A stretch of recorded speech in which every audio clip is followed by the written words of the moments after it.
Voy a hablarles básicamente de calcio y vitamina D, porque pues ustedes lo vieron en la conferencia de Andrés, realmente para muchas enfermedades que tienen que ver con la reumatología, la suplementación de calcio y de vitamina D es muy importante.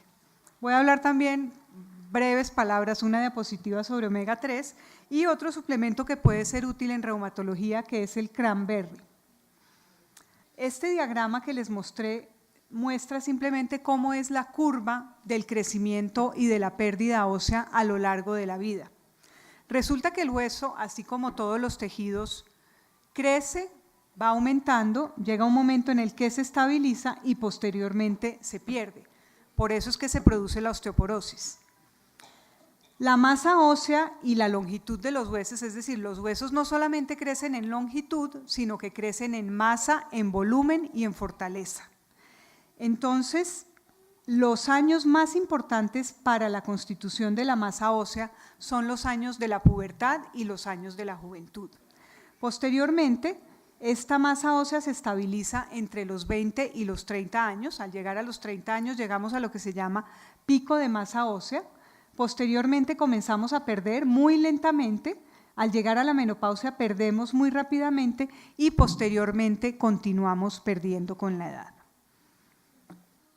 Resulta que para llegar al pico de masa ósea son importantes varios factores: la genética, factores hormonales, es decir, como les dije, los años más importantes del crecimiento óseo son la pubertad y pues es precisamente porque en ese momento hay una alta producción de hormonas gonadales. Ejercicio, ya vimos cuál es la importancia del ejercicio, y la nutrición. Y aquí es donde cobra un papel fundamental el calcio. Entonces, el calcio es la sustancia más importante para la salud esquelética y el calcio interviene acá. Desde la infancia el calcio es importante para nuestros huesos porque se ha comprobado que una alimentación adecuada en calcio nos permite, si consumimos una adecuada cantidad de calcio durante la infancia y la pubertad, podremos tener un mejor pico de masa ósea. Y el que más tiene, así pierda, pues más mantiene, es una ley lógica. El que tiene más plata, pues si pierde, pierde menos y queda menos en la olla, ¿no es cierto? Bueno, recordar fracturas y osteoporosis. El calcio proviene generalmente de los alimentos. Ya más adelante veremos qué alimentos son los que nos proporcionan el calcio.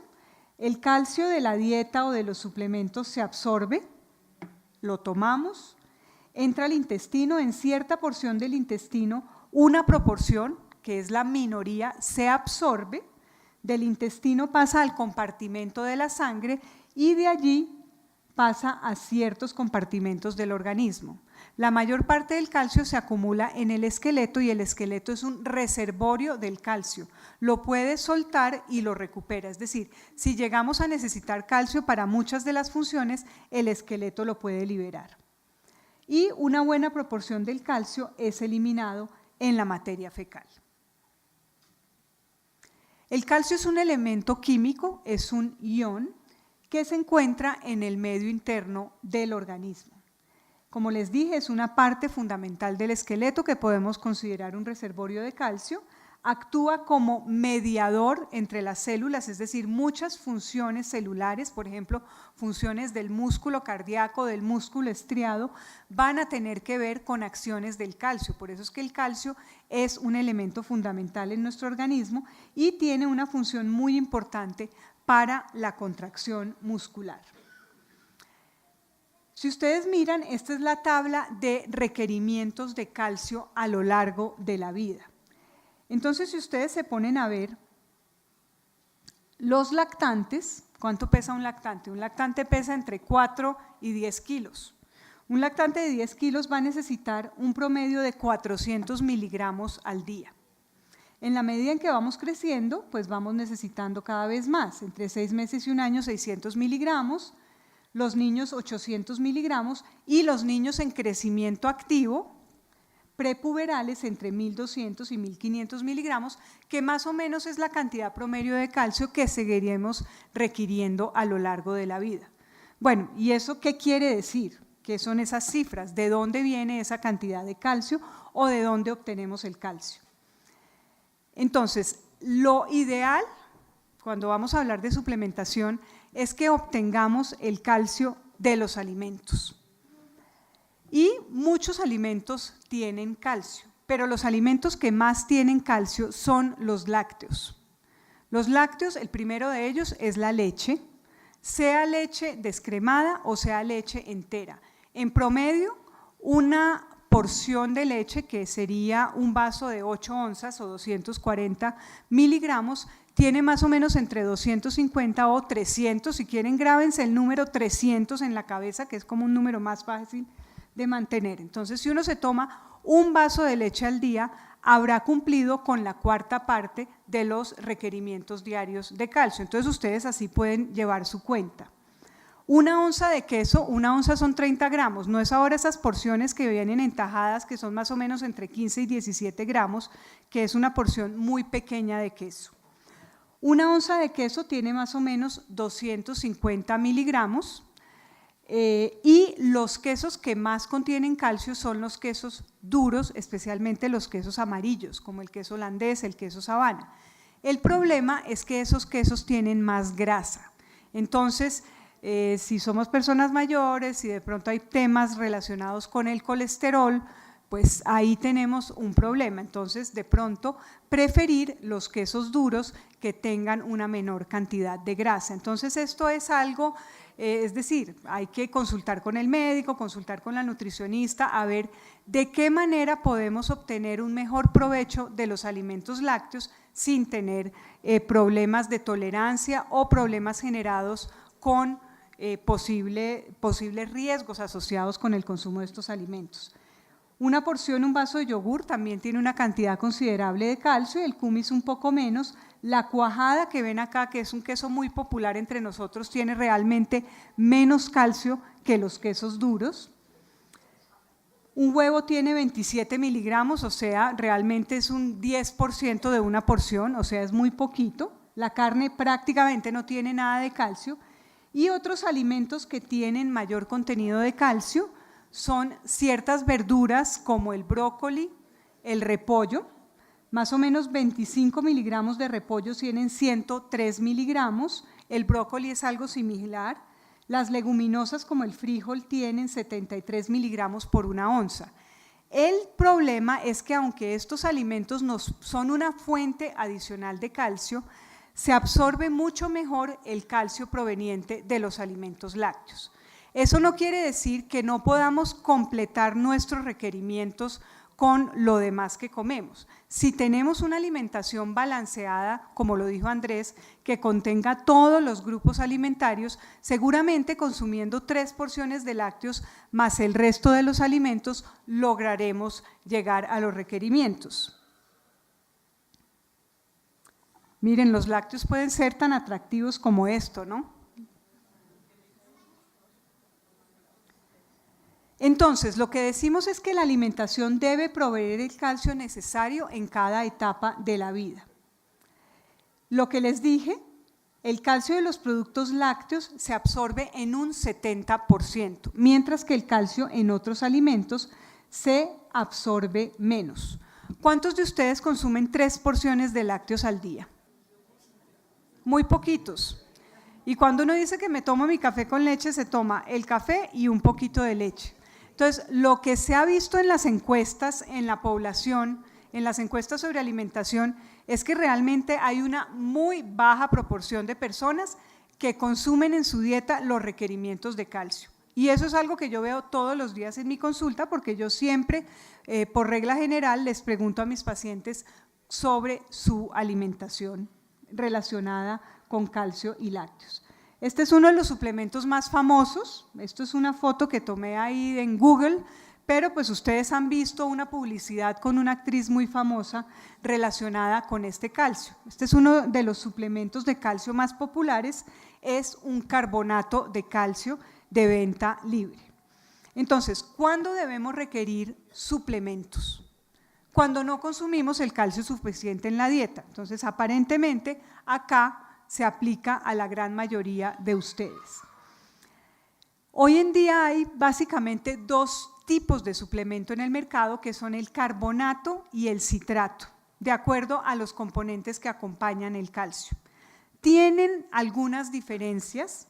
Por ejemplo, el citrato se tolera mejor, es decir, produce menos efectos secundarios, porque ustedes saben que el calcio puede producir algunas molestias digestivas, a algunas personas les da estreñimiento, distensión abdominal. Entonces, así como mucha gente no tolera los lácteos, lo cual también es un inconveniente para llegar a los aportes, seguramente muchos de ustedes pues no son tolerantes a la lactosa, entonces también hay problemas de tolerancia con los suplementos. Entonces, aparentemente el citrato produce menos intolerancia que el carbonato, y el citrato se recomienda para personas adultos mayores.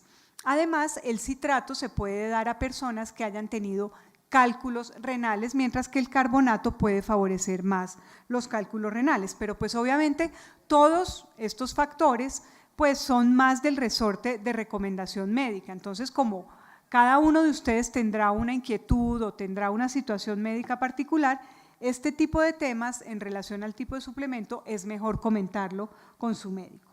Por lo general, de acuerdo a la cantidad de calcio que hay en el suplemento y a las necesidades de las personas, formulamos entre 1 y 2 tabletas al día, siempre separadamente, porque hay un problema con el calcio.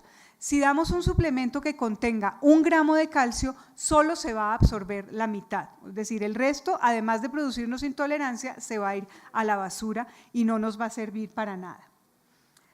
Por lo general, la mayoría de los calcios vienen hoy en día con un poquito de vitamina D adicional, 200, 400 unidades. Entonces, esto es para decirles que otro de los suplementos muy importantes hoy en día, y tal vez el suplemento vitamínico que más formulamos los médicos, es la vitamina D. La vitamina D, la vitamina D es un suplemento, es una hormona. Además de ser una vitamina, es una hormona que tiene múltiples funciones y de la cual les voy a hablar ahora. Entonces, la vitamina D es un determinante de la salud ósea. Así como el calcio tiene su papel para la salud del esqueleto, la vitamina D se le han venido descubriendo cada vez más, digamos, bondades y beneficios, especialmente en lo que se refiere a los huesos. Se ha demostrado, y esto es evidencia científica de primer nivel, que el aporte de vitamina D de manera adecuada, más o menos 800 unidades al día de vitamina D, hoy en día existen esos suplementos, ya los vamos a ver, disminuye el riesgo de fracturas y de caídas. Hay un estudio que demostró disminución de riesgo de fracturas, incluso fracturas de cadera, y disminución en el riesgo de caídas, pues que van a conllevar a fracturas. Entonces, lo que hemos visto, porque hoy en día le medimos a la gente, le pedimos un examen de laboratorio que se llama niveles de vitamina D, y se ha encontrado que es una práctica muy, lo que llamamos los médicos, costo efectiva, es decir, que es barato pero que trae muchos beneficios. Entonces, lo que buscamos es mantener niveles adecuados de la vitamina D en sangre. Además, hoy se intuye, y hay muchos estudios pequeños que nos sugieren que la vitamina D tiene beneficios no esqueléticos, es decir, fuera de mejorar la función muscular, de prevenir caídas, prevenir fracturas, tiene beneficios sobre el sistema inmunológico. Entonces, en pacientes con artritis, con lupus, con enfermedades autoinmunes, nos puede ayudar a regular y a controlar mejor la enfermedad. Sobre el sistema cardiovascular, en pacientes hipertensos, prevención de cáncer, etcétera. La vitamina D realmente hoy en día es casi que una superhormona. La vitamina D, ¿de dónde proviene? ¿De dónde la podemos obtener? Ya Andrés les mostró el solecito. Bueno, yo les muestro estos 2 solecitos, que son 2 supermodelos, y para explicarles un poquito cómo obtenemos la vitamina D. La vitamina D penetra por los rayos ultravioleta del sol a nuestra piel en la dermis va a degradar el colesterol y de esta manera va a producir la vitamina D, que después va a sufrir transformaciones sucesivas en el organismo hasta convertirse en vitamina D activa, que es la que va a actuar. Hay una diferencia en absorción. Las personas de raza blanca metabolizan y sintetizan mucho más vitamina D que las personas de raza negra, porque la melanina produce una oposición a la vitamina D. También la edad es un factor muy importante. Las personas jóvenes sintetizan mejor la vitamina D que el adulto mayor. Entonces, eso es una de las razones por las cuales las personas mayores, entre otras, pueden desarrollar enfermedades como la osteoporosis. Entonces, la piel del adulto mayor va a metabolizar menos la vitamina D.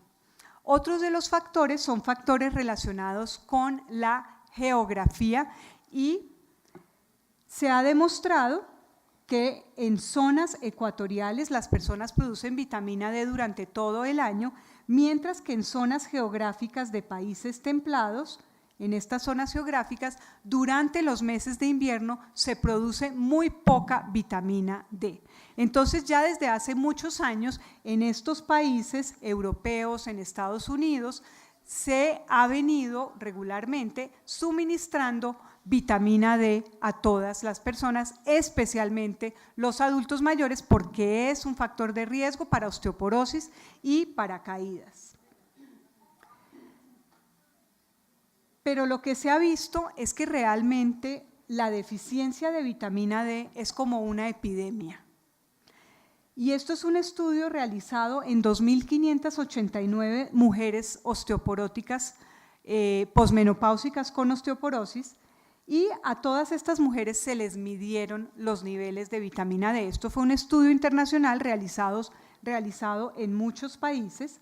Lo que se vio es que un 63.9% tenían menos de 30. 30 nanogramos por mililitro es el nivel ideal de vitamina D. Entonces acuérdense, 300 y 30. 48% tenían menos de 25, obviamente desde estos 63, y 30% tenían menos de 20. Entre menos vitamina D se tenga, peor es la salud ósea, porque se ha demostrado que hay una correlación entre niveles de vitamina D y problemas del esqueleto asociados con baja masa ósea u osteoporosis. Es más, se han hecho estudios en Colombia, se han hecho estudios en países tropicales y no solamente hay problemas de deficiencia de vitamina D en los países europeos industrializados, sino que también a nivel del Ecuador y en países tropicales hay deficiencia de vitamina D. Es por eso que nosotros también recomendamos suplementar con vitamina D. Entonces, ¿cuál es la manera más natural de obtener vitamina D? Pues asolearse. No se necesita asolearse 10 horas al día, porque pues obviamente esto va a tener muchos más efectos deleterios que realmente beneficio.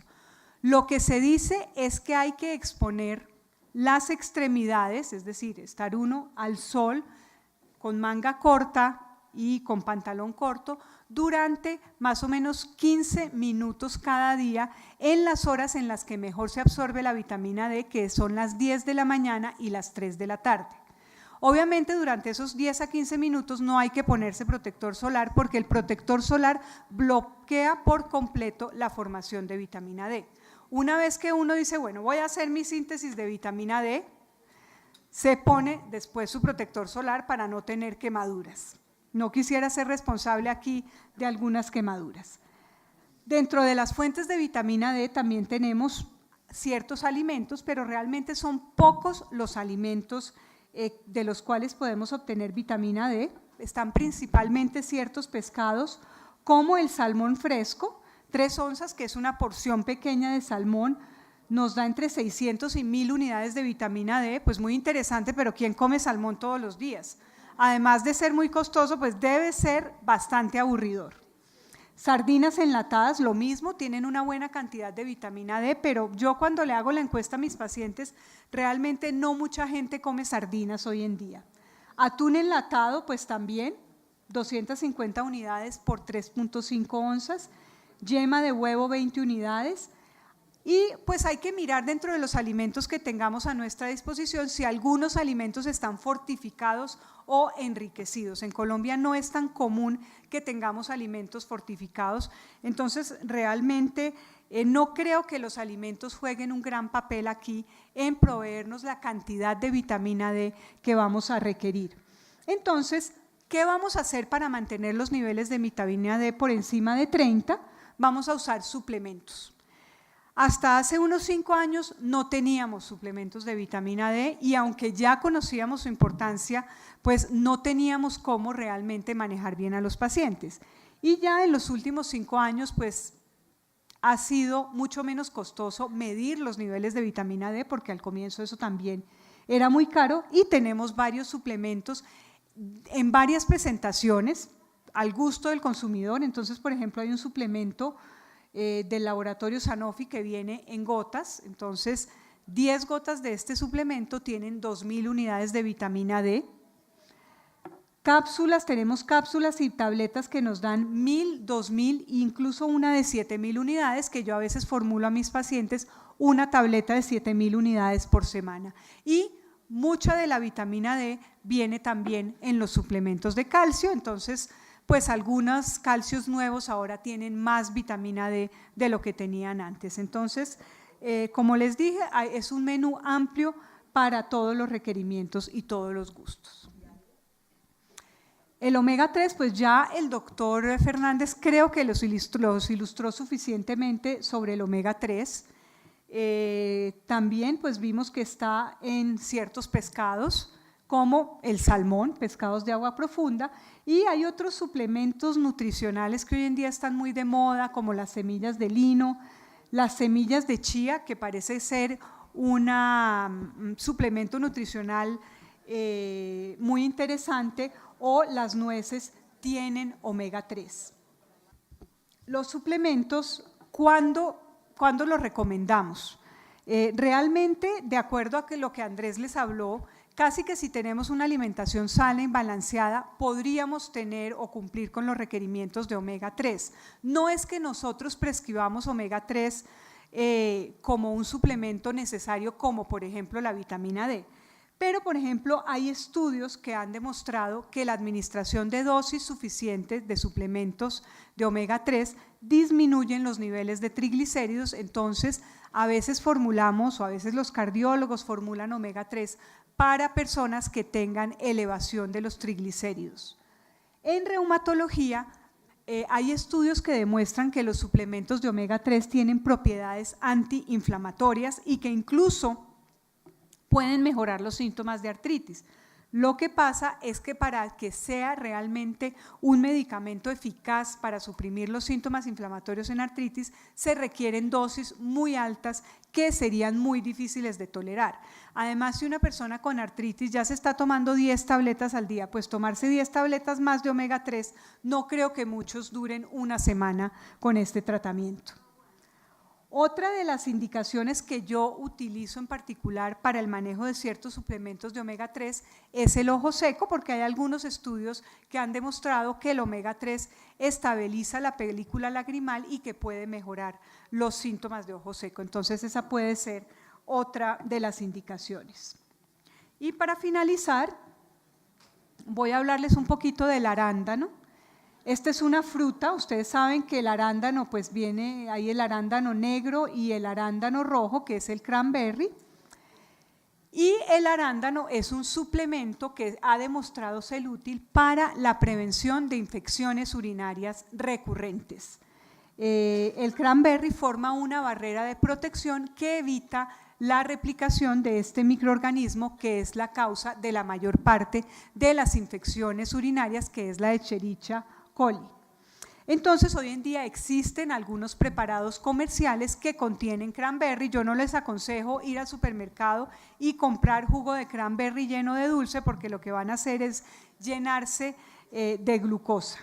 Entonces, hablar también con el médico en qué caso se pueda necesitar tomar este suplemento, y esto pues será en casos de personas que tengan tendencia a hacer infecciones urinarias recurrentes. Yo lo he visto, esto es muy frecuente en mujeres mayores y lo he visto mucho en mis pacientes con artritis reumatoide que toman medicamentos como el Metrotexate. Entonces, esto es también uno de los suplementos que podemos recomendar a nuestros pacientes. Muchas gracias.